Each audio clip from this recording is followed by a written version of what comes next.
Well, we're rolling. I like to sneak it in on you because sometimes I miss some good gems at the beginning. That's right. I missed that perfect gem that you all heard us laughing about, but I guess you'll just have to wonder what we were talking about. All right. I'm pretty excited about this episode. I got one of my favorite human beings here on earth, Eric Nelson. Eric and I trained jiu-jitsu together, so there will be some banter, probably inappropriate. Apologize for that in advance, and we'll see what happens. And with us today, got Jon Totten from Dogsmile Adventures. That name is intriguing. And from that name, you have no idea what he does, do you? But we're going to find out. I want to dig into that a little bit because it's pretty freaking rad. So, man, thank you for joining us, you guys. We kind of made this. People came from all parts of North Idaho for this. Yeah. You came. Do you live up in I live in Sandpoint. Okay. Yeah. Okay. That makes sense. So thank you for coming down. I know you might have been down here anyway, but appreciate it. And Eric just ran here from work and bought me a coffee. I owe you a coffee now, dude. I'll get you back one of these times. It's delicious. Is that the one with the cream? Because I drink mine black. Should be able to tell. Yeah. It looks like you drank about half of it already, though. What did you do to this thing? Nothing. Should I be concerned? Definitely not. If you wanted to take advantage of me, you do it at jiu-jitsu anyway. So, true. Yeah, I think I'll probably be fine. Eric, I should mention why you're here today, not just for comedic relief, but Eric, as a side hustle, has a business called Nelson Family Canvas. And he does canvas work, but he's nervous about getting too busy. So don't call him, but he does really good canvas work. I'm just kidding. You can call him, right? Yeah. Do you have a website? How do people find you? Mostly I'm on Instagram. So just Nelson Family Canvas at Instagram is mostly where I'm posting, and Facebook as well, but I don't have a website yet. Talking to the microphone more, please. Yeah, sorry. Right. There you go. See how much better that is? Yeah. How about if move it however you can move it over that? Is that better? Mostly I do all my social media stuff on Instagram and Facebook. And I've got a couple jobs through there, mostly word of mouth, local stuff as well. That's actually how Jon and I kind of hooked up actually, was up in Bayview. So we wanted to talk mostly about sailing in North Idaho, right? Yeah, that is why we're here. That's where that was a spoiler alert, dude. I didn't even get there yet. Sorry. Yeah. So, I was taking care of boats up in Bayview, actually. My wife and I, when we moved here from Tucson, we had spent 10 years in the desert. And that's about as far from a boat as you can get. Yeah. Dude, suppressing sailing for 10 years while living in the desert. Is it one of those things that gets in your blood, like hunting gets in people's blood? Yeah, I mean, I was born and raised, right? Yeah. There's nothing like it, really. So suppressing that for 10 years. When we moved up here, I saw the water, like Lake Pend Oreille, driving over the Coeur d'Alene Bridge. You know, that's where everybody comes up here and just falls in love with it. And I said to Kelly, I need a boat. And she said, we don't need a boat. What you need is someone else's boat that you can use whenever you want. Smart. And me kind of thinking that was a dumb idea and being a bit of a smart ass to her, I put a big ad in Craigslist. Said, I'm looking for a boat, want to use it. We'll do maintenance and care on the boat. For use, maybe a little exchange of money. And mostly it was totally being snarky to her, thinking no one's going to call. And I had like 3 people. So over the course of the last 7 or 8 years, I've taken care of other people's boats, done maintenance work. And usually just about the time that I get it all fixed up and super nice, they sell it. And so then I got to start all over. Great strategy. Yeah, it is. And I was like, this kind of thing. A friend of mine actually made fun of me. She's like, you should start a business. The use it till I lose it boat brokerage. And she was spot on. Like I learned a ton. And that's actually where I met Jon, was up in Bayview.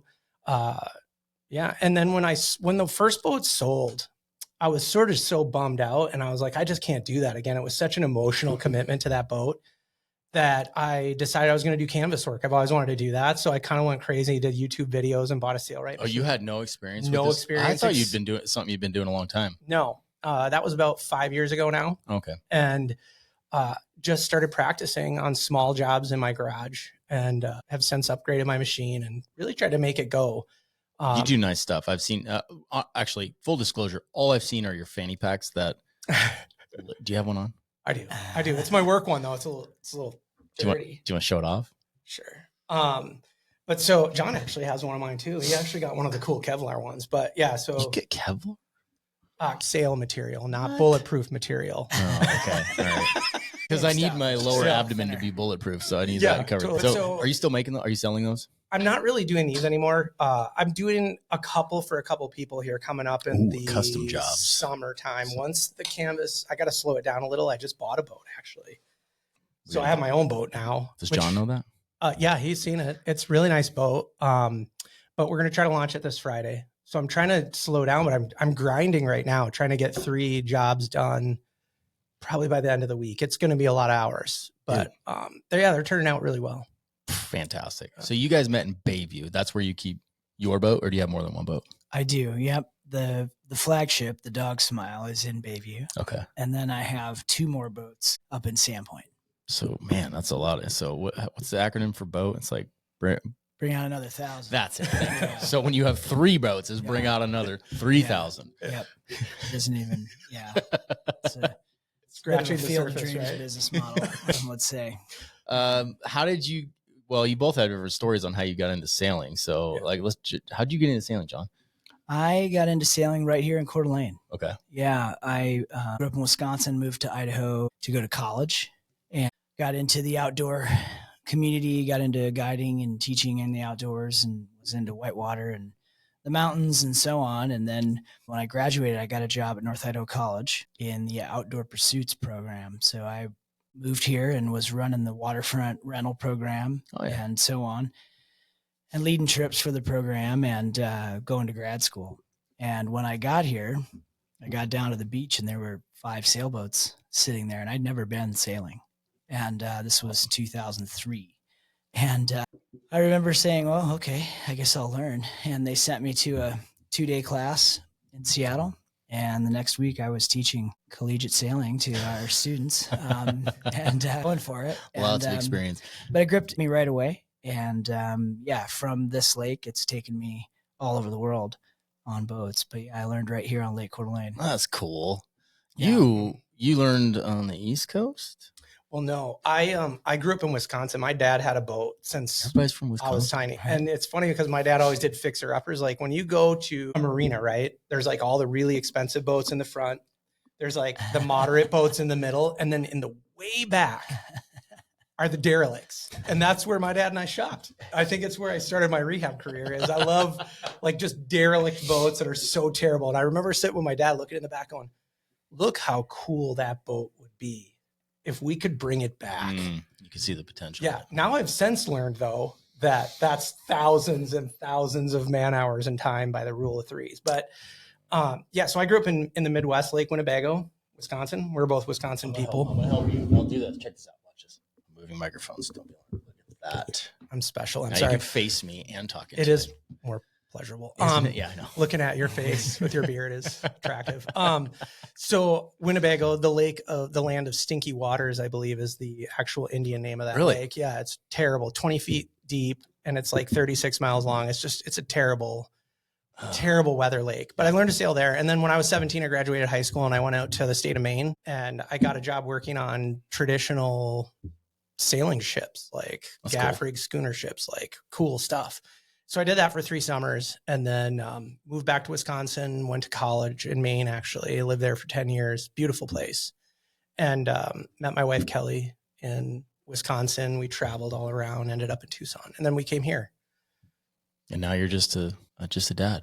I'm a dad. I work in a rehab hospital. You work a lot? Yep, I work a lot. Work in a rehab hospital as a PT, as a physical therapist. I'm taking care of neuro patients. That's not how you tell me what you do at jiu-jitsu. The rehab world is mostly taking care of older folks, getting them moving after stroke or spinal cord or something like that. So professional of you. Yes. Good job. Yes. So that's cool. Full disclosure, my dad built a sailboat when he was in high school. So he's always been into sailing. And when I was in high school, he bought a derelict Hobie Cat. And we took it out. We got this thing out on the Hudson River one time and it immediately started taking on water and was just sinking. So it was we got it back to shore, but it was kind of a bummer, because we had big dreams. He always wanted to get a Hobie Cat and we got one and it was a piece of crap. And that was that. That was about the end of my sailing experience. Been on a few small sailboats here and there, but until this summer. No, I'm in. Yeah, we can fix that. I totally want to do that. It's something really peaceful. I used to dream. I don't know why. I used to have this dream about living on a sailboat, a bigger boat. I'm sure you're probably preaching to the choir right here. And it just looks peaceful. It's quiet. It is nice. Yeah. So I get that. It's good. Yeah. Yeah. Are you like full time on a boat? No, But you have been? Yeah. Yeah. Yep. I've been working on boats for pretty consistently since 2015. So 9 years now of mainly sailing. It's my primary job. So lots of boats. Pretty dang cool primary job. Are you year round as well? Like, or I used to be, yeah. I worked as a charter captain in the Caribbean. Dude, for a while, and so get out of here. Down there most of the year on different boats. And now that I'm up here, I sail, for 4 months straight in the summertime. And then I have been working in Mexico in the spring the last 2 years, which has been nice to go down there and get some salt water and work on bigger boats. So you went from a 2-day class to teaching college kids to now charter captain. Wow. That's pretty wild. Yeah. It's a full-time gig. Is this something like, did you ever like look when you're a child, like, that's what I want to do?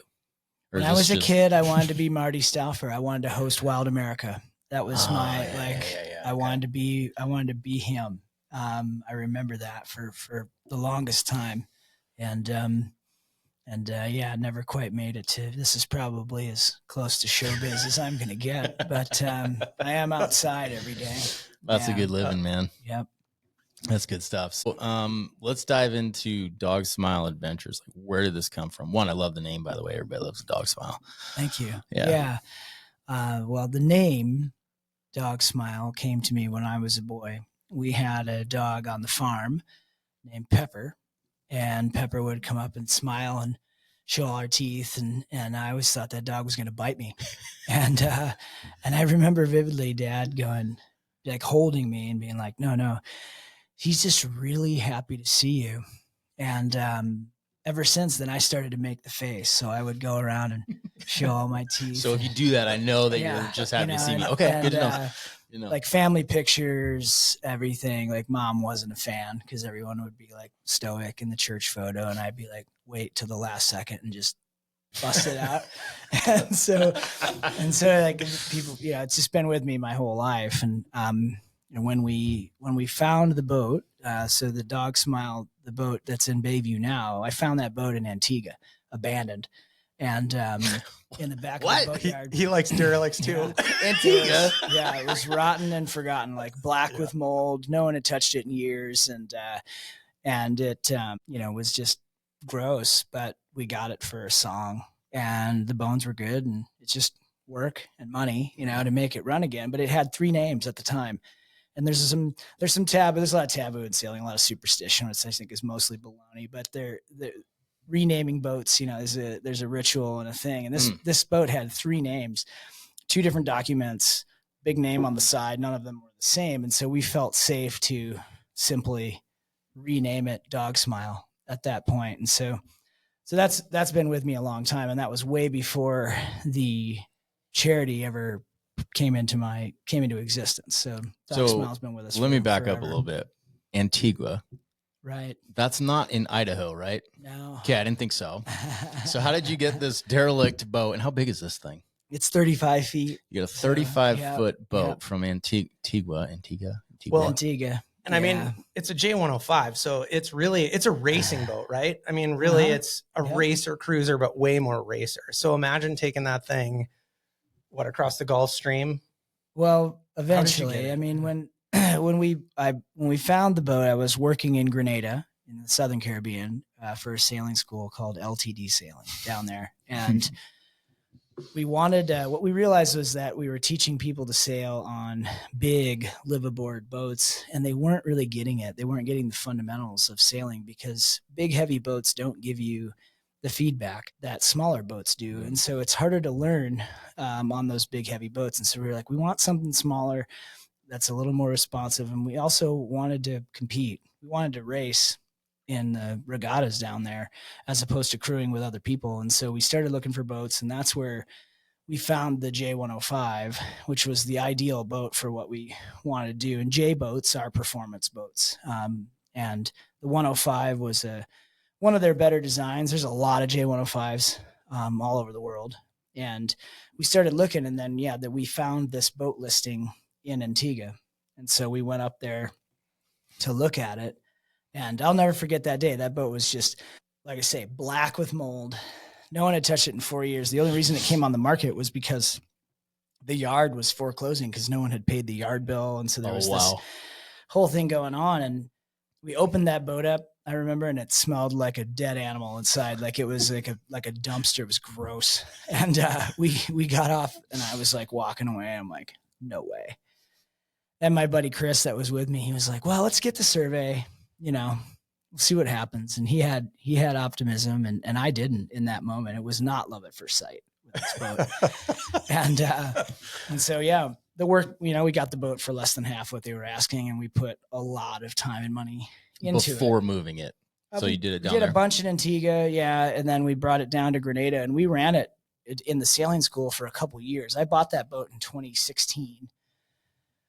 And then, we ran it down there for a few years. And then in the spring of 2020 is when this whole charade of Dogsmile Adventures began. And the short version is, in late 2019, I decided to make some big changes in my personal life. I was an alcoholic and an addict, and I went to treatment and got sober. And Nice. At that point, got out of the business. I was like, I don't want to be a charter captain anymore. I wasn't sure what I wanted to do next, but I knew I wasn't going to go back and do that work. But I had this boat in Grenada, and I'd gone to treatment up here in the States. And so I was trying to figure out what to do. And so I ended up going down there, and the mission when I left was to get the boat, and I was going to sail it to Texas, to Galveston, Texas. We're going to put it on a truck to Seattle, where it was going to go into charter and then be sold. And so I was just going to get out of it. So that was the plan when I left. And that is not what happened. I got down there, we took off, we left Grenada on the 15th of March, 2020. It was like right before the whole virus, exploded. And we ended up in the Virgin Islands when everything was happening. And we ended up sitting there for almost 3 months. We won quarantine. I think we sat in St. John, which is a national park, on a sailboat during lockdown. Hell yeah. It didn't suck. But what happened during that time, and early on, like in the first week or so, I called the folks in Seattle and was like, hey, I'm not going to get there anytime. I don't know what's going to happen. And I remember that gentleman on the other end of the phone saying, John, you need to make other plans. And he hung up on me. Oh. And I was like, okay. And I started to freak out. I was 3 months sober and didn't have money, didn't have a job. Didn't know I was still making payments on the boat. And I started to pace, and my friend Jenny was on the boat with me, and she, the Dogsmile is 11 and a half feet wide. And she's like, you were just walking back and forth, back and forth, back and forth. And she stopped me and she said, what would you do if you could do anything you wanted? Mm-hmm. And I looked at her and I said, I would kick you in the head off the back of this boat. And she's like, very stoic. She's like, come on, we're stuck here. Just play along. Like, what are we going to do? We can't leave, and she pushed me, and with no thought whatsoever, just the first words that came out of my mouth were, I would give it away. I wish that this thing that we get to do, which is have all this fun sailing these awesome boats, I wish it was free. I wish we could give that to people who really need it. I wish we could give it to folks who are never going to buy a trip. I wish we could do that. And she looked at me and she's like, well, why don't we?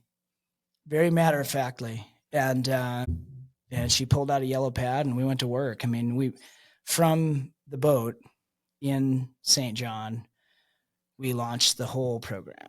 Isn't it funny how sometimes getting that perspective from somebody else, it's just like, duh, like, right? It's not even a consideration for you at the time, but you just have that one person to push you, that one catalyst. And it's just like, oh shit, here we go. Yeah, totally. Yep. So This thing is 35 feet long. I did not realize it was that. Is that the beam? 11 and a half? 11 and a half foot beam. Yep. Look at me with my terminology. Impressive. That's a big boat. It's a big boat here. I'm sure you've been on a lot bigger it's a boats. Tiny boat there. Yeah. But when you should have seen it. I mean, when we, so we sat there in quarantine, and then eventually as things opened up, we sailed up through the Bahamas and up to Florida. with the boat and hauled it out in a little place called Indian Town, which is like Central Florida near Lake Okeechobee. And when it comes out of the water, it gets bigger. And then hauling it down the highway. So, for example, the keel, right? Right. It's not removable, I'm guessing. No. So how long is that? And it has to sit up that high on the trailer, right? That boat draws just shy of 7 feet. Okay. Yeah, so it's tall. How do you find a trailer? Yeah, it's not easy. We found through friends of friends of friends on my 1 gig a day in St. John. I found these 3 guys in Portland who had a J105 trailer. They're not common because these are ocean racing, but you don't haul them around, right? And so these guys had a boat called Free Bowl of Soup. And I thought, oh man, they must be in charity too. Like they must run like a soup kitchen. No chance. It's their favorite line from Caddyshack. That's the name of the boat, right? And I was like, oh, they're still my people. This is funny. I called them from St. John. They had me on speaker. They were like, are you for real, dude? And I'm like, yeah, I'm sitting on the boat right now. I'm going to be there in a month. And I'd like to take your trailer from Portland to South Florida, pick up my boat, haul it to Idaho, and then I'll bring your trailer back. And I was like, I'm willing to rent it. And they were like, no way, you're not paying us. We got money on this to see if you even show up here and if you exist. These dudes were like, you're so full of shit. They're like, you're not real. And I was like, there's the sailor crowd. I was like, okay. And I did it. And so I flew to Wisconsin, got my car, drove to Idaho, drove that truck down to, I had to rent a 1-ton dually with a gooseneck hitch, and got that in Idaho Falls. That's where I got the big truck, westbound to Portland. This is a process, man. Showed up. Yeah. I got the trailer, and then we went all the way across the country, loaded the boat. And that's where the 105 gets big. And, the fun part about once we were the crane operator, we were lifting the boat. Yeah. You're not back in that trailer. No chance. Okay. No, yeah. This is like you're craning it. I had to hire a crane to lift the mast out and then lift the boat up and set it on the trailer. He looked at me and he was like, big girl to go down the highway. I was like, yep. And he goes, you got all your wide load permits and everything worked out? Yeah, about that. I was like, I was like looking into it, and and it's a pain. It's state by state. Every state's different. Sometimes you have to have a pilot car. Sometimes you have to have lights. All these different signs. Yeah, and because and it was like it's ginormous. I just shut the laptop. I was like, we're just gonna ride dirty across America and see how it goes. It's a beautiful story, dude. We're only 3 I told feet, you you'd like the story. It is huge. I mean, okay, like look, it's really as big. a former trooper, I can attest that highway lanes are 11.5 feet wide from the center line of the center line. You know what I mean? That's like the double yellow line in the middle to the white line. Right. So you're like, you're over the double yellows. Yeah, the law is 8.5. Yeah. Yeah. So we're 3 feet over. But I was like, there's nobody on the road. It's lockdown. And I was like, the police are busy. They got other problems. There's Black Lives Matter protests happening. They got a lot going on. This is your moment. We're going to make our move. And we hammer down, dude. Just, westbound and down. Right. And I take off, and, I wish I would have had a drone when we drove through Atlanta. There was, 6-lane interstate, no cars. It was like the Twilight Zone, like insert tumbleweed, like rolling across the road. Nobody except us in this brand new Ford, like F-350, do like this beautiful truck that I rented, and this huge sailboat behind me hauling. Like we just rolled all the way from like I say, from Central Florida to Bayview. I got pulled over. Ooh. I got to tell him, because I was like, all that way, right? I stayed the night at my buddy's place in Post Falls, and we were launching with the crane with Gary at McDonald's in Bayview the next morning. And I think Gary, I don't think he believed me. I existed. I was real until I drove down the driveway with that boat. I believe it. I believe it. A lot of people were like, this guy's not for real. Like, there's no way. And so I get there, I leave my buddy's place in Post Falls, and I'm like, game on, still hustling. And I drove right past the invasive species inspection. One that got you. Right. And I love sure the enough, invasive species guys. county County sheriff comes out, and I have a great photo, like in the looking in the mirror of the lights. And I was like, almost made it, boys. I'm in Post Falls. I've driven 10,000 miles at this point. And I get pulled. If this goes down right here, So freaking close. and the guy, of course it didn't. He was so nice. He's like, hey, you missed the station. Can you swing back? And I was like, you got it, officer. Just don't look up at how way big this boat is, like way too big. He didn't. And so I swung back through, and the lady was classic. She's like looking up at it. And I was like, she's like, last body of water. I said, the Atlantic Ocean. And she's like, I was like, nobody's ever said that to you, have they? And she laughed.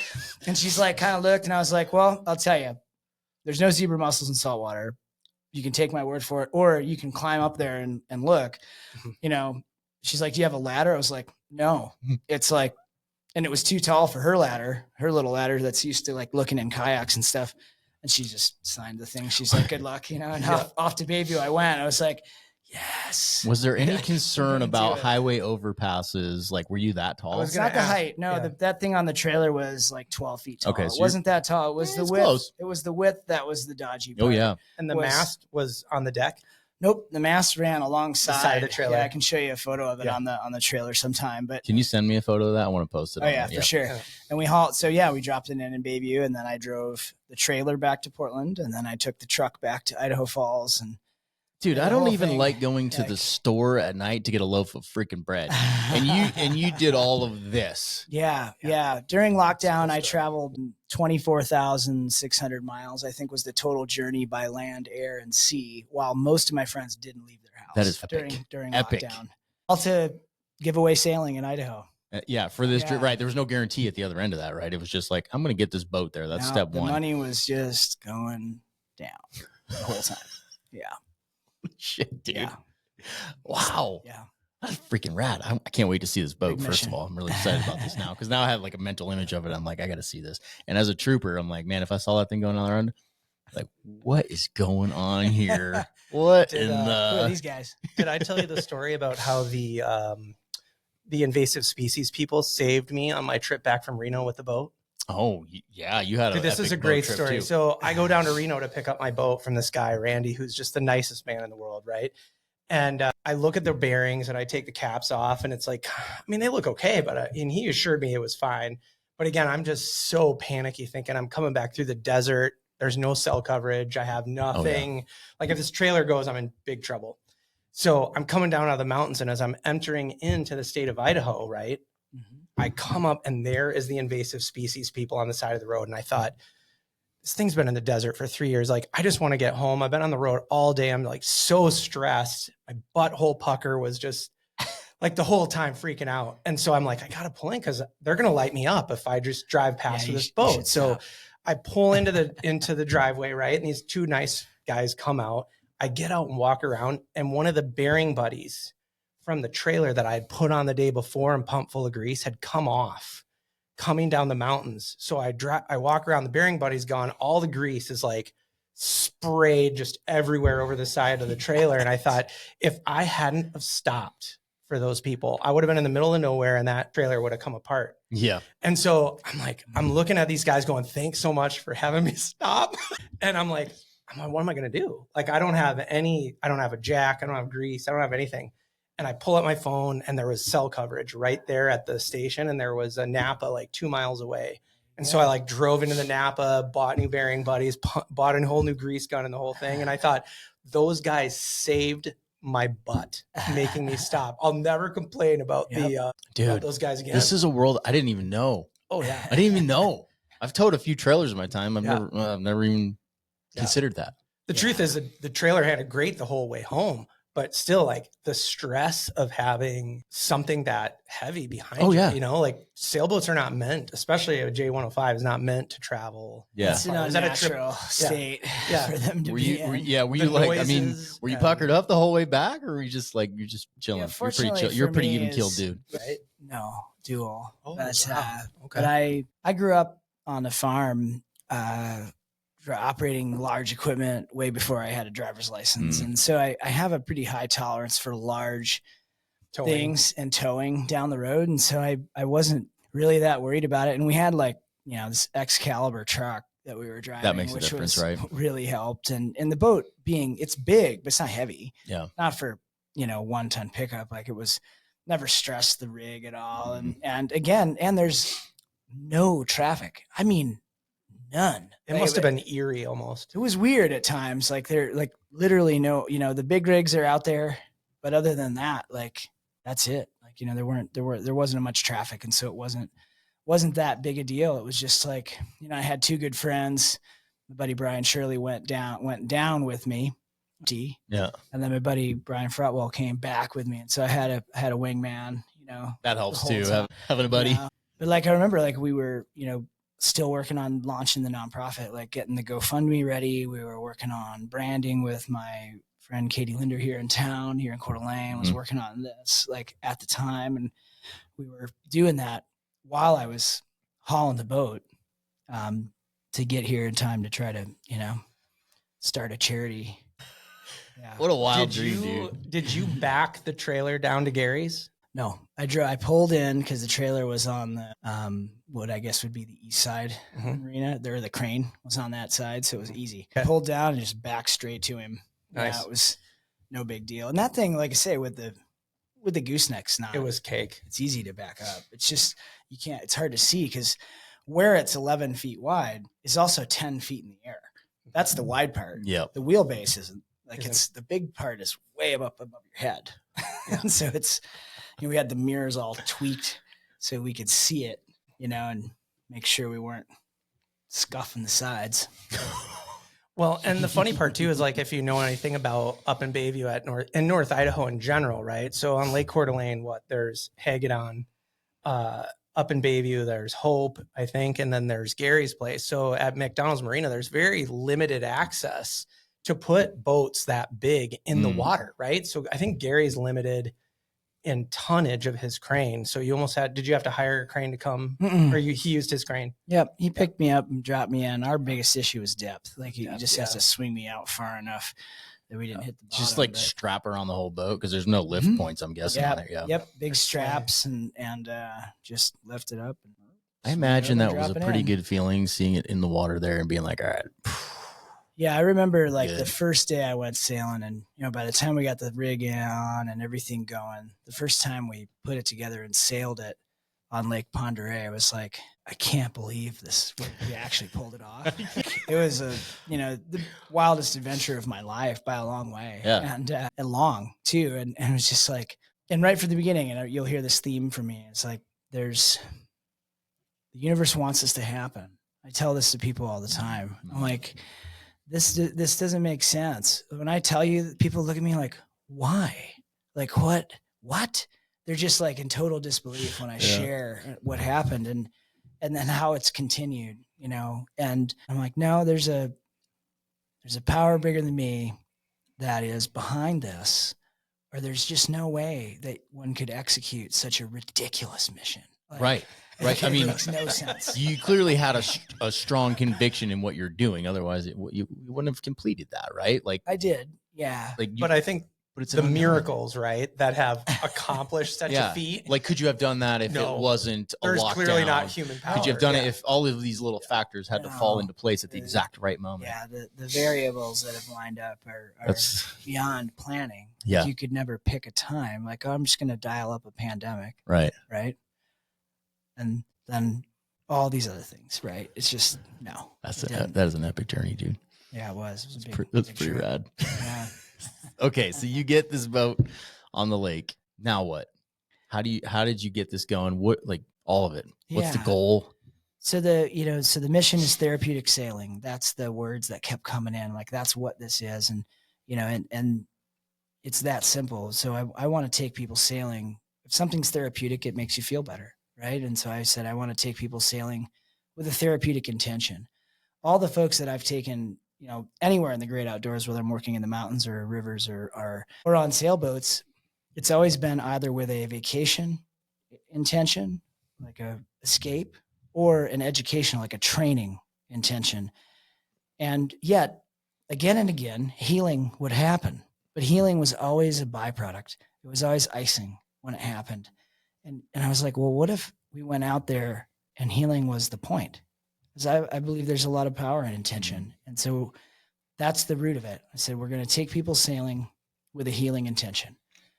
And with that, we're going to target under-resourced populations. Most therapeutic recreation programs focus on a specific population. We serve veterans, or we serve children with cancer, or whatever. And I resist that in my heart, because I don't believe that I want to just help one group.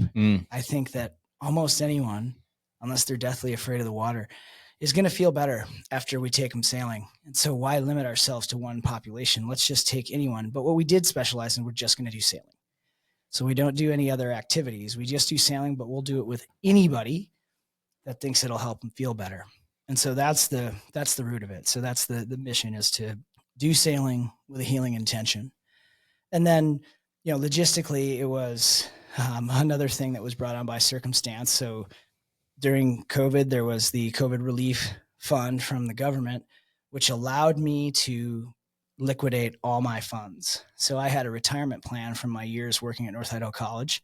I was able to pull all that money out without the early withdrawal penalty, which is like 30%. If you try to get to your retirement money early, they just nail you, right? That went away.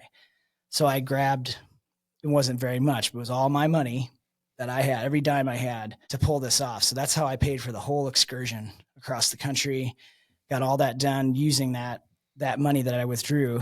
And then we got into the fall of 2020, we got a website up. We got our 501c3, which was another gift from a peer organization in Park City, Utah. Shout out to Park City Sailing.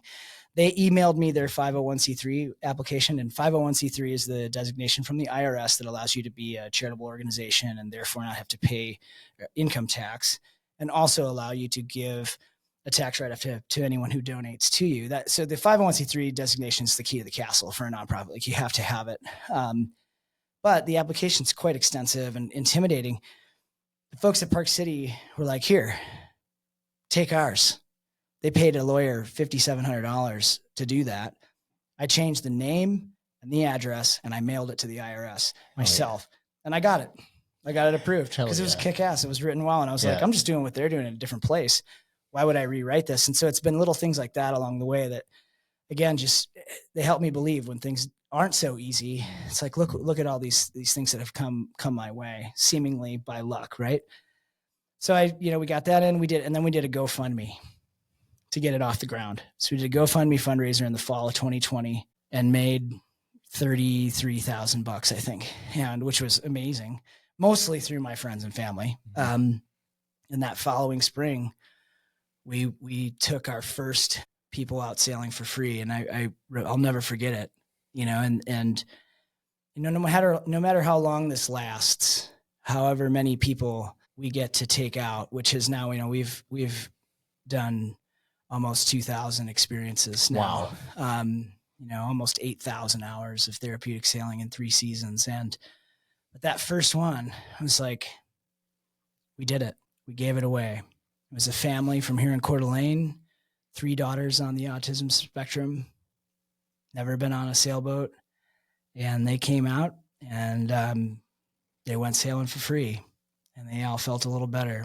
And it was like worth it. The whole excursion, all the money, all of that. Like that first time we did it, I was like, there it is. Boom.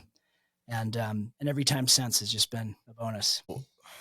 I mean, I'm guessing, was sailing very therapeutic for you coming from an addiction background, like getting through that process, which is not easy, right?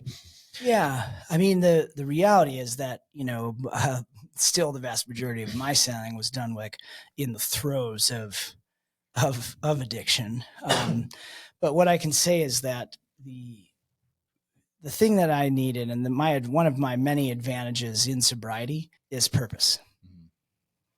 I had something to do that I believed in with all my heart, and I still do. And I still believe, when I work with addicts now, I tell them, I'm like, let's find something you care about, because that's going to help you choose that instead of the other.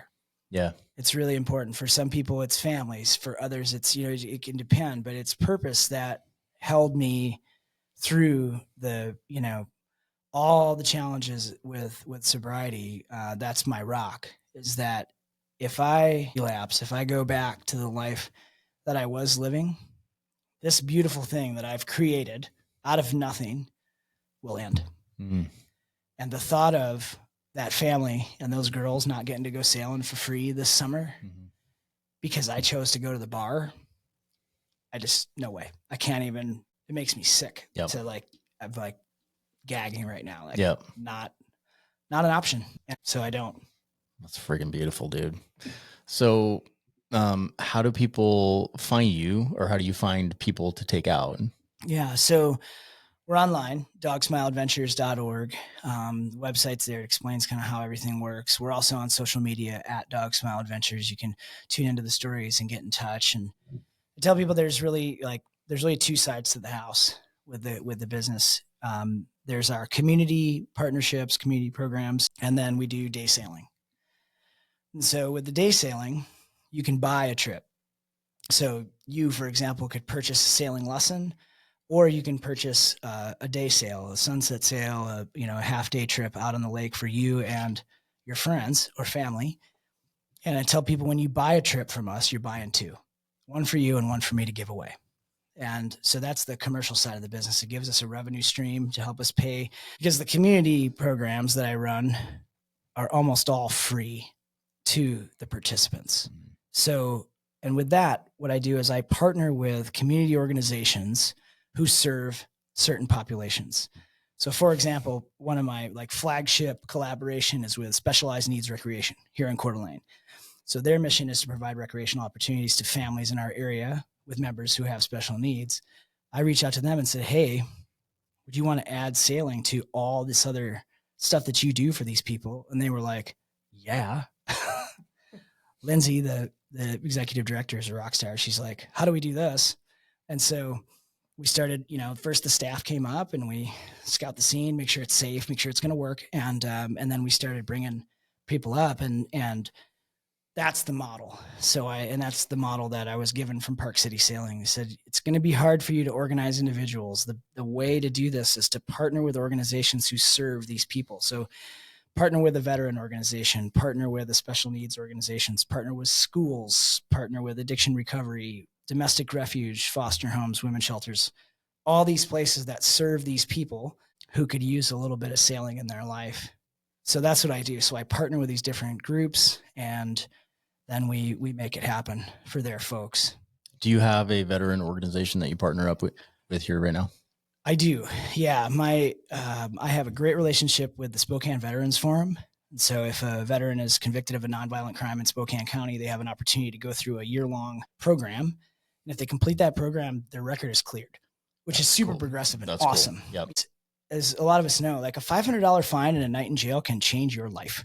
It can. It can wreck you. It can wreck you. Yep. And it seems small from the outside looking in, but if you're living it, like that could be the difference. Oh, I didn't make it to work that day. Now I don't have a job. Yep.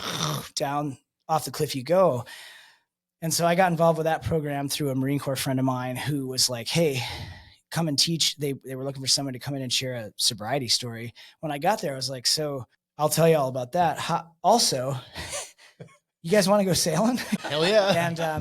And so I'm super proud that we've gotten veterans from that group to come up to Bayview and go sailing. And this summer we're going to do our first veteran regatta up in Sandpoint. And we're actually signing people up. I think it's probably full by now, but we're signing up veterans right now. We're going to have 16 vets. They're going to bus them up from Spokane, and we're going to go sailing for a whole day up in Sandpoint. And so, yeah, so that partnership has been huge. But I'm always looking, because that has been the path. And if you go to the website, we've probably got 25 community partners now. Some of these programs come once a year, others come once a week. And it's been just fantastic, because I can lean on those people because they are experts in that population. Mm-hmm. They know how to work with children with special needs, or they know how to work with young adults in recovery, or whoever it is. So I can lean on them for the specifics. And then my area of expertise, which is taking people sailing, we work together and we tune the instrument for that group. Mm-hmm. So some of it is more like discover sailing, like come out and try it, just get a feel for it. Some of it is more educational in nature, like with the Lake Pend Alternative High School, like those kids are going to learn to sail, right? That's what we're doing. And then others, we race, we compete in all the sailboat races happening. We race 4 days a week all summer. And I do that with veterans and young adults because they respond best to competition, especially the vets. Like, oh yeah, I get a group of vets on Thursday. None of them have been sailing, right? And we got from Vietnam era to young men and women who've just returned. We got this whole mix of veterans out there. Nobody's been sailing before. They don't care. They want to win. And I'm like, sweet. And we get out there and they, the veterans respond really well because teamwork is built in. Camaraderie is built in. Like when it's my turn to do my job, I execute. Right. Mm. So they just sponge it up and it works so well. And I had there's a Marine Corps veteran who's been with me from day one, Brian Hillen, who said it best. He said, it's the task and purpose without the trauma. He said that to me. And I was like, testimonial. Like, you need to put that on a t-shirt, solid. Bro. That's right? He said that. Yeah, he's just like, it really came out. Dude, that's a good line. Right. And so, yeah, with each group, we tune it to them and we figure it out. And that's what keeps it exciting and interesting for me is that I go sailing every day all summer and it doesn't get old because each day is so different. Mm. I'm on the same boat in the same place possibly, but like yesterday's group is nothing like today's group. And so we've got to figure out how are we going to keep it safe? How are we going to be effective in what we're doing? And that's what I love about it. And we make that happen. So that's the primary ways to get involved. We have a great group of volunteers. So, anybody listening to this, if this sounds like something you want to get involved with, you don't have to be a sailor. There's a lot of ways to help. I've never run a business in my life, let alone a charity. And so I need a lot of help and it still blows my mind that we're still in business 4 years later. I can't believe it, considering how it's all gone, but, there's great ways to get involved through volunteering, and then we also work with local, there's just individuals and businesses for sponsorship. Like this doesn't happen for free. The boats are expensive and the crew. And so we're always looking for folks that are interested to support us financially as well. And again, all that paths to us through the website. Yeah. Okay, cool. We'll definitely link that in the description so people can find you there.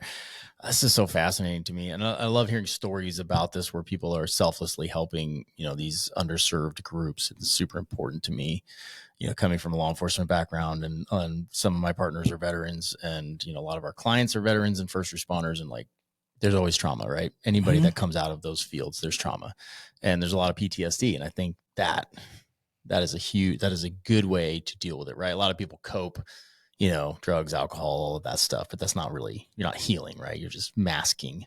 Right. So to find an outlet like that is phenomenal. Yeah. I mean, we could talk about like, what is it about sailing that is so therapeutic, right? I mean, it's not different than the jujitsu mindset, which is just that whole mindfulness piece, right? If you go look at all the research on mindfulness, right? Just being present in the moment when you're on a sailboat, like, dude, you're unhooked from the electronics. You're unhooked from the world. Like you are present in the moment. You are dealing with the weather. You're dealing with what is the boat doing? I have to be so present to feel what is going on. I can feel that little wind shift. I can see what's happening. Like you just have to be so present. And then the whole teamwork aspect, right? Being able to operate with other people. If you have social issues, you better figure it out because you're in a small space, right? Like you've got to work with one another. Like, yeah, I can totally see the therapeutic nature of it. It's one of the reasons I love it so much. I often explain it in the same terms. Like if you're going to sail the boat well, you can't be anywhere else. Mm. Yeah. And most of my suffering occurs in the future or past. It's not the moment, right? And I'm very fortunate that way in my life. But the reality is that for a lot of us, like we suffer in our minds, and that goes away when you're held in the moment by an activity as dynamic as sailing. It engages your body and mind. And so it's pretty hard to be anywhere else. And I've had people get off the boat over and over and be like, God, I just feel relief, like a weight was lifted. And I'm like, yeah, well, you got out of your head for an hour. Yep. And in order to do that while walking the earth takes a lot of work, takes a lot of practice and meditation and mindfulness and so on. And a lot of folks aren't there. They haven't had the opportunity or done the work, right? But so the sailboat can get them there. The sailboat will do it. And I tell people, like, I'm not a therapist. I run a therapeutic sailing program. The boat and the water do the work. Like, you don't get on the boat and I start asking you, like, oh, tell me about your childhood. Like, that's not what's happening. When we get out there.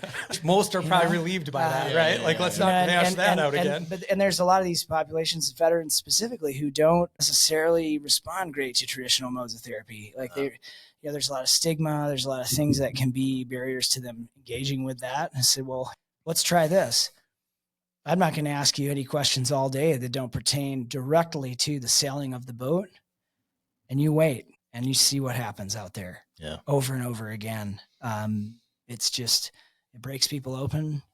People share things on the boats that I'm often don't feel I'm qualified to entertain, but like that's how it goes. And then everybody there is supporting each other. The groups, the folks that are out there helping each other out while we're sailing the boat. It cultivates this very wholesome community feel while you're out there. And so, you're not alone. Everybody's here. We're all doing this thing, this collective mission of sailing this boat together. Super healthy. Really, really helps people. How many people can you take out at one time? On the Dogsmile, I'll take 6, okay, not including me. And now we've acquired 2 more boats since that are up in Bayview, and they're a little smaller. And so I'll take 4 participants. Okay. On those boats. Do you sometimes have all of the boats out at one time with other people? Yeah. Yep. I've got 4 different skippers that work with me now. Okay. So we're running multiple boats at a time. Yeah. And those are all licensed captains, right? Like, they got to have a 6-pack. Yeah. If it's a commercial endeavor, the captain has to have a license. Yep. Dude, this is so cool. We were kind of talking before the show about like trying to get into the first responder community. And I think North Idaho in particular, and I say this all the time, like, there are 22,000 veterans up here. I don't know the number of first responders, but it's probably similar, maybe even bigger, because a lot of guys and gals retire up here. There's a lot that work up here too. And I would love to help connect some of those people to that world, because, people find the thing, like, everybody has a different thing that's therapeutic to them. But if you don't go out and try things, you won't ever find it, right? Like, for us, it might be jujitsu. You have sailing too. Like, but that doesn't work for everybody. Some guys come and try jujitsu and it's like, oh, that's not for me. I don't like dudes sweating on me. And I get it. Or the injury side, right? The sailing tends to be there's kinder to people that have injuries and whatnot. And some guys it's hunting and that's cool. Like, everybody, you got to find your thing. But it involves having to go out there and try all these things. And like, it's nice that you're giving people the opportunity to do that. Yeah. With a low threshold of entry, right? It's pretty easy to get in there and connect with you. Part of the reason why I picked sailing for this is that it's a pretty easy point of entry. Again, a lot of therapeutic recreation programs are going to require a higher level of physical ability than sailing. Like, if we can get you down the dock and on the boat, you can do it. Yeah. Which you could probably take somebody in a wheelchair. Like, we had our first wheelchair user last year. Yep. It was like a mega celebration. Like, that happened. I mean, we have amputees, elderly, like, we have folks with all manner of physical challenge. And I'm like, well, we get creative and we figure it out. And if we can get you down there on the boat and we feel safe about it, we'll do it. And it's awesome because, there's a Vietnam veteran who comes sailing with us often up in Sandpoint. And he's like, his body's so banged up. He's like, I can't hike a trail anymore. I certainly can't ride a bike. I'm not going to go snowboarding but he can get down there. He can get on the boat. It takes 3 of us to get him on, and we plug him in the corner and he's trimming. I mean, he is on the team. He is contributing every bit as much. And it's like incredible, like, to be out in nature and moving and doing this and having fun. And he's like, yeah, this is like the only thing I can really do outside that's like physical and moving, because his body's so banged up. It is probably the highlight of his life. It's a big deal. It's fun. Yeah. We love having him too. He's like, the old NAM vet takes no shit. Yeah. Right. Yeah. The young guys, right. The young guys are moaning, and he's just like, they've learned to stuff a lot of shit their whole life. Like, oh yeah, tough dude. He's such a legend. So great. Yeah. I do with a couple other people, we put on a weekly event in Coeur d'Alene called the Patriot Pour, and it's for veterans and first responders. And like, man, I feel like maybe having you come down one of these times just to meet the introduction, because we have the gamut, right? We have the Vietnam vets. We have Vietnam vets that were cops for 30 years, and it's like, that's just trauma on top of trauma, right?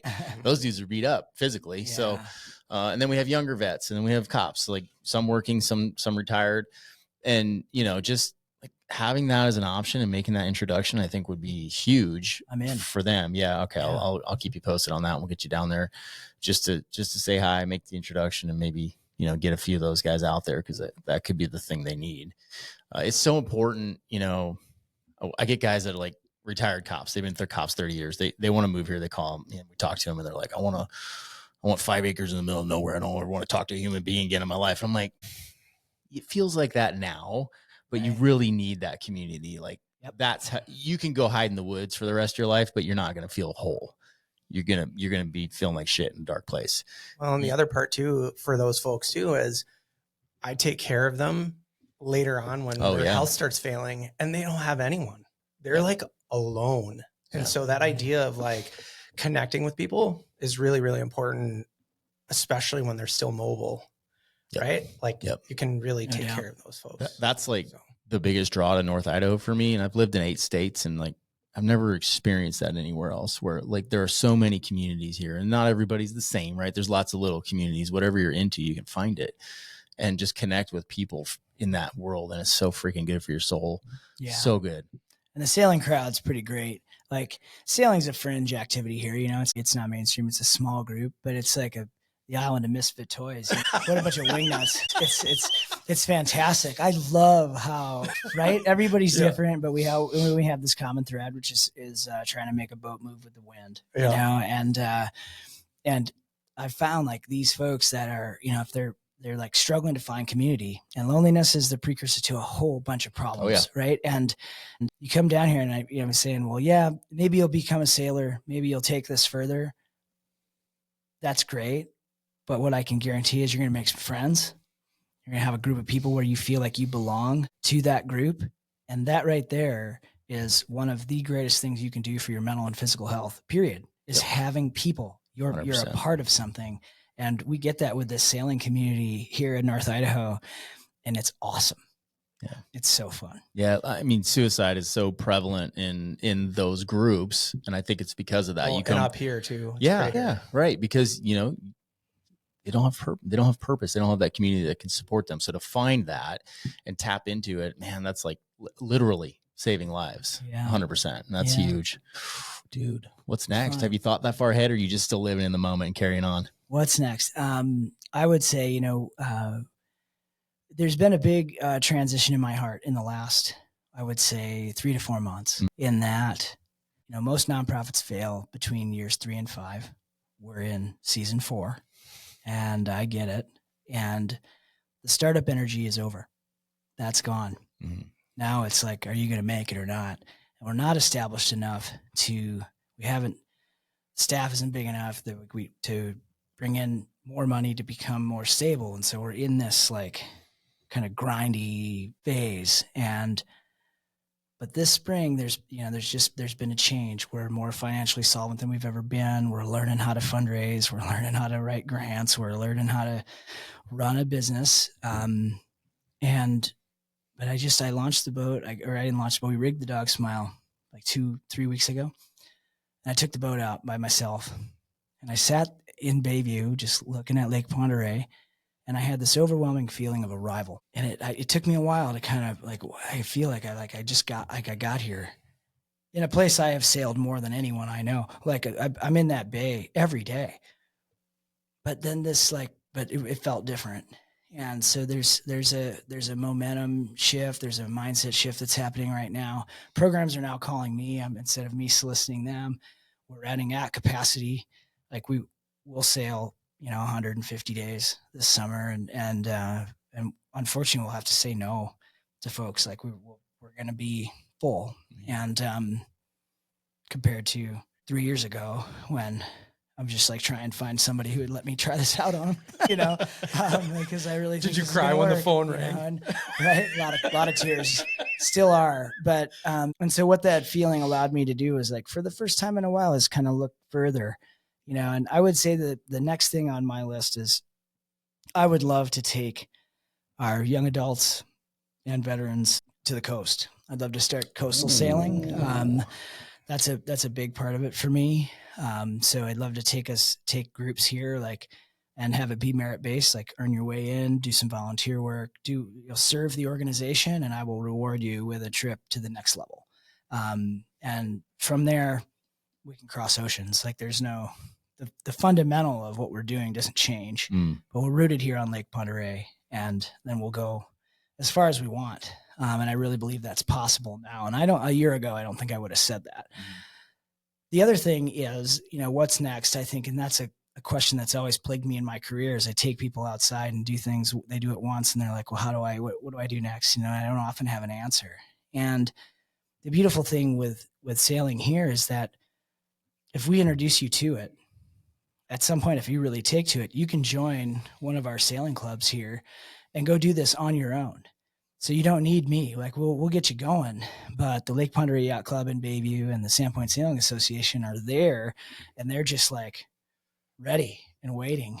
And so, because I hate to introduce people to things and then see ya, I'm going to go take the next person sailing. Right. And so they have an opportunity if you join either of these organizations that you can get out on boats, you can rent boats, you can go sailing, if you decide to buy a boat, we can help you get mortgage and get involved. And so, that veteran that comes down and learns, we actually just ran into a guy named Dave who sailed. He's a vet. He sailed with us the first season.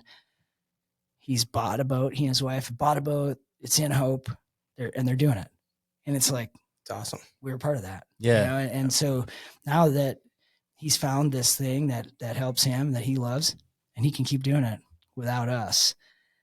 And that's kind of the what's next piece for me too, is like, how can I help you all? Once you come and we get you into it, we wet the whistle for sailing, and you find out that gives you some purpose, gives you something to hang on to, gives you a wholesome outlet for whatever you're going through, that you can go do it on your own. You don't need me, and we'll help you do that. That's huge. We got a guy that can fix your sail cover. There it is. Nelson right? Family Canvas. I was just going to ask him, like, could you see a schooner actually on Lake Ponderay in your future? No. Go drive that shit from Florida. Let's go. 100 feet long. No big deal. Sail training on a schooner. That would be awesome. Yeah, no, I know. That's huge because, a lot of people are really intimidated to start that thing they're like a little bit curious about, right? I wouldn't even know where to start. Like, you know what I mean? So to have that as a stepping stone to like, okay, here's the basics. Now I see it. It's not so intimidating. Maybe I can go do it on my own now. Like that's huge. Like, I keep bringing back jujitsu. I apologize, but it's the same thing. Like getting somebody in the door the first time is the hardest thing to do. And then it's like, okay, now we can, it's not so scary, right? Yep. You know what you're getting into. So man, that's freaking cool, dude. And you can build them sails. Do you do sales? I don't do sales. There's a local guy here that does sales though. And don't say the name. I'm promoting you right now. So that's funny. Just kidding. Yeah. There's always someone to come along and help though. Yeah. I mean, there's always encouragement, right? Right. It sounds like a great community. I mean, you're tied into it here and like doing your thing, and you crazy man bought a boat and your wife's mad at you about it. And I don't think she's too mad. I think she just realizes that I am like a drunk, like I should know better. We know how this goes, like repeating the same insanity over and over again and expecting different results. Yeah. But you got the bug. Well. You got the bug. Got the bug. Yeah. It was actually the financial discussion that led her to agree with me finally. Did I tell you how I convinced her with that? Uh-huh. Yeah. So I measured out how much hourly time I spent taking care of other people's boats. Conservatively, it was like $30,000 in the last 7 years or so. Oh, yeah. And I was like, I could get a really nice boat for a lot less than that. Yeah. I don't think she bought it, but it was effective, I guess. Did you put your boat in yet? Not yet. This coming weekend, I think. This weekend. Okay. Yeah. I'm excited for you. I hope that works out. Yeah. Well, no kinks. There'll be a kink. Yeah. There's always a kink. At least you know it's coming, right? Then you can prepare for it. The insanity would be as if I thought there wouldn't be any.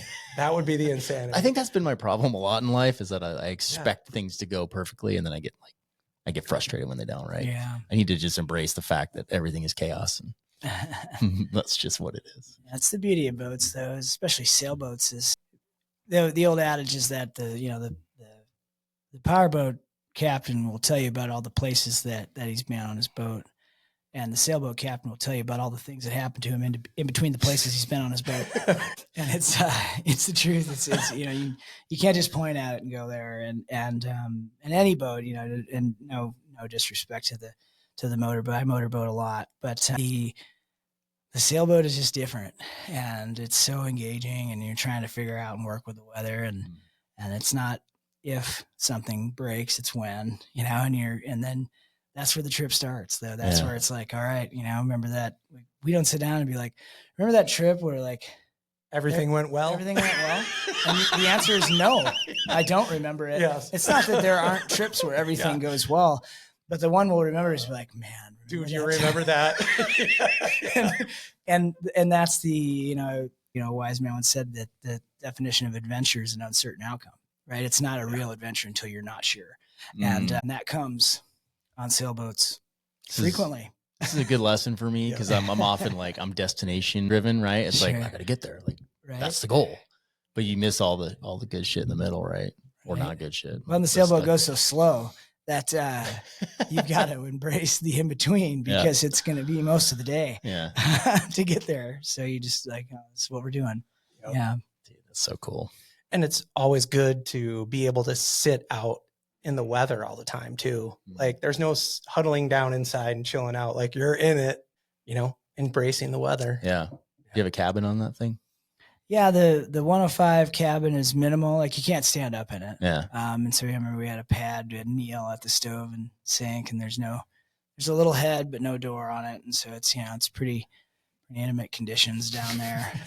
But people, it was built for like an overnighter or perhaps a weekend. Like we lived on mine for 3 months. It can be done. Close friends. Yep. But it's just enough. Yeah. And I also am a minimalist by nature. I don't like a bunch of things and extras. And so that thing's more than accommodating, especially for here. It's great. Yeah. I would have gathered that you'd be that type of person for sure. I could see that. If you're going to run a charity and ethically, you're probably not going to have a lot of stuff. Yeah, man. So, well, I want to come sailing now. You guys just got me all excited about sailing. Easily remedied. Yeah. Maybe I can come up and make a video while I'm up there and be fun. Put that out too. Absolutely. Get you some more Pull the people. drone out. Cool drone pictures up there. That'd be cool. Yeah. I mean, Bayview especially, but anywhere on Lake Ponderay. I mean, it's just, it's so beautiful. Every season I leave for a while and I come back and it's just like, wow, look at this place. We get to spend our time. Yep. It's just tremendous. And that's, I think, one of the roots of why it helps people feel so much better is it just has this, like, you can't help but feel small when you get out there. And as we know, like that's a root of a spiritual being is like, there is something bigger than me. Yeah. And the sooner we accept that, I don't care what you call it or when you give it your attention, but the sooner we buy into that there is something bigger than us, the better. Dude, I think on that note, gentlemen, it's been over an hour. Even get into the race to Alaska. That's another next time. Story. Next time. Good story. John, thank you. You're an exceptional human being. I'm just going to go ahead and say that. You, Eric, I tell you that like 3 times a week, so I'm not going to tell you that right now. But usually you do it as you're choking me to unconsciousness, so that'll be fantastic. I'll look forward to that tomorrow. That is how I show love. Okay.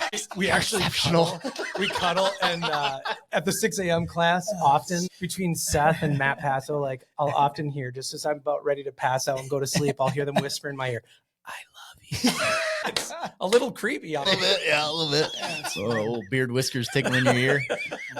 Nothing weird about that at all. No. Thanks for having us on. It was fun time. That was really fun. That's a great story. I look forward to helping spread the love on what you're doing, dude, because I think it's fantastic. And I think, that's what I love about North Idaho. I just keep meeting cool people.